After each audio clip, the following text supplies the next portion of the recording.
రెసిపీకి స్వాగతం. ఈరోజు నిమ్మకాయతో రవ్వ పులిహోర ఎలా తయారు చేసుకోవాలో తెలుసుకుందాము. దానికి కావలసిన పదార్థాలు: బియ్యం రవ్వ, నిమ్మకాయలు, పచ్చిమిరపకాయలు, కరివేపాకు, పోపు దినుసులు, శనగపప్పు, మినపప్పు, ఆవాలు, మిరపకాయ, వేరుశనగ గుళ్ళు, పోపు దినుసులు.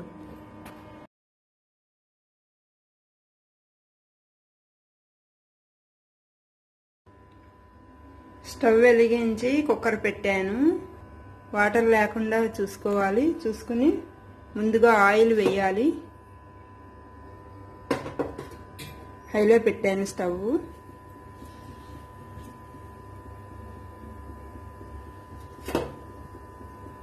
కొంచెం ఆయిల్ వేసుకోవాలి, ఎందుకంటే ఇది ఉండకట్టకుండా ఉండడం కోసం కొంచెం ఆయిల్ వేసుకోవాలి. ఇది కొంచెం ఈ ఆయిల్ కాగాక ఇప్పుడు రవ్వ ఈ గ్లాసుతో తీసుకున్నాము. 2 గ్లాసులు తీసుకున్నాను. ఒక గ్లాసుకి 2 గ్లాసులు వాటర్ పోయాలి. నేను 2 గ్లాసులు తీసుకున్నాను కాబట్టి 4 గ్లాసులు వాటర్ పోయాలి. ఆయిల్ కాగింది ఇలాగా. వాటర్ కొలుచుకుని పక్కన పెట్టుకున్నాను. ఇవి పోసేస్తున్నాను. కొంచెం సాల్ట్ వేసేసుకోవాలి. సాల్ట్, పసుపు వేసేసుకోవాలి. సాల్ట్ వేసేసుకున్నాను. కొంచెం పసుపు కూడా వేస్తున్నాను. వాటర్ ఇలాగా మరిగిపోయింది. ఇప్పుడు ఈ నూక ఇందులో పోసేసుకోవాలి. ఇలాగా కొంచెం దగ్గర పడేదాకా కొంచెం హైలో పెట్టి కలపాలి.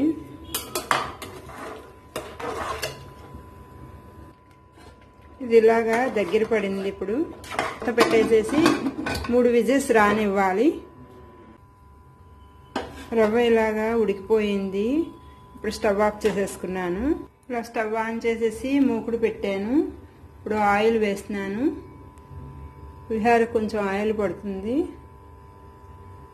ఈ ఆయిల్ వేసాను. ఇప్పుడు ఈ పోపు దినుసులు ఉన్నాయి కదా, ఇవన్నీ వేసేసుకోవాలి. ఇందులోను మిరపకాయలు దీంతో పాటు వేసేసుకుంటే మిరపకాయలు మాడిపోతాయి. అందుకని కొంచెం ఇది బ్రౌన్ కలర్ వచ్చాక అప్పుడు మిరపకాయలు వేసుకుందాము. దాంట్లో పసుపు వేసాం కదా నూకలోను, మళ్ళీ ఇందులో కూడా కొంచెం పసుపు వేసుకుందాము.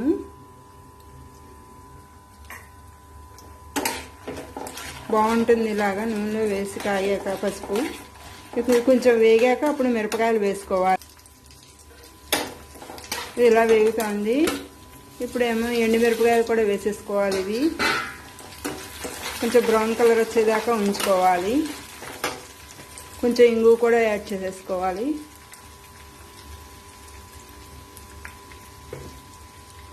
బ్రౌన్ కలర్ వచ్చేదాకా వేగనివ్వాలి. ఇవి ఇలాగా వేగిపోయింది. స్టవ్ ఆఫ్ చేసేసుకోవాలి. ఈ పచ్చిమిరపకాయలు, కరివేపాకు ఇవి ఉన్నాయి కదా, ఇవి కూడా అందులో వేసేసుకోవాలి. ఇలాగా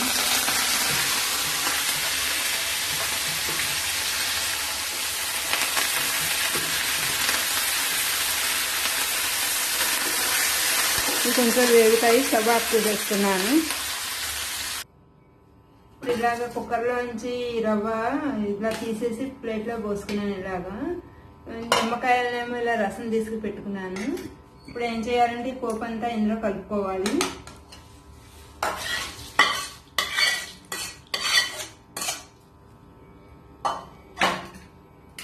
నూకలో కొంచెం ఉప్పు వేసాం కాబట్టి ఇందులో కొంచెం ఉప్పు వేసుకోవాలి.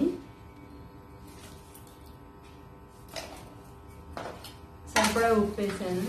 ఇలా కలిపేసేసి నిమ్మకాయ కూడా అందులో నిమ్మకాయ రసం ఉంది కదా, ఈ రసం కూడా ఇందులో పోసుకొని కలుపుకోవాలి. బాగాను ఇలా బాగా దగ్గరగా కలిపేసుకోవాలి. ఇదంతా కలిసేలాగాను. సాల్ట్ అవన్నీ వేసాం కదా.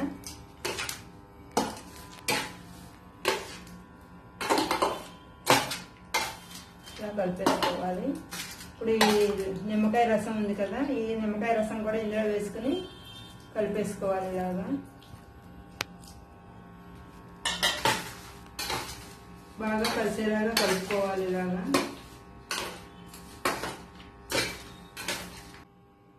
నిమ్మకాయ రవ్వ పులిహోర రెడీ అయిపోయింది.